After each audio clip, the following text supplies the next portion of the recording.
காலையிலேருந்து நைட்டு வரைக்கும் கண்டென்ட் எழுதி அந்த கண்டென்ட் எடுத்து நான் கஷ்டப்பட்டு காலைல எழுந்து வந்து என் ஃப்ரெண்டு கூப்பிட்டு அவன் ஆள் பின்னாடி போய் நான் அவன் பின்னாடி போய் எப்படியோ அவனை பிடிச்சி நடிக்க வைக்கிற நேரத்தில் எங்கள் அம்மா போயிட்டு தக்காளி வாங்கிட்டு வா வெங்காயம் வாங்கிட்டு வா சொல்லி அதையும் நான் போய் வாங்கிட்டு வந்து நின்று வீடியோ எடுக்கலான்னு பார்க்குற நேரத்தில் எவனாவது வந்து எப்பயாவது பார்த்து நம்மளை சிரித்து அதெல்லாம் தட்டி விட்டு நான் ஃபோனை எடுத்து வீடியோ பண்ணலான்னு நினச்சி பண்ணோன்னு ஆரம்பித்தா சார்ஜர் இருக்காது. சரி சார்ஜரை போட்டு வீடியோ எடுத்து எல்லாமே பண்ணி அப்லோட் பண்ணலான்னு நினச்சா காப்பிரைட் கிளைம் ஸ்ட்ரைக்கு வந்து அது என் சாங்கை மாற்றி திரும்பவும் அப்லோட் பண்ணி வியூஸ் போவாத நானும் ஏங்கி வியூஸே இல்லாத அடுத்த கண்டென்ட்டுக்கு யோசிக்கிறேன்.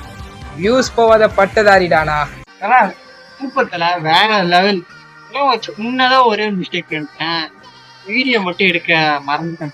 இன்னொரு வாட்டி எனக்காக ஒரே ஒரு வாட்டி சொல்ல.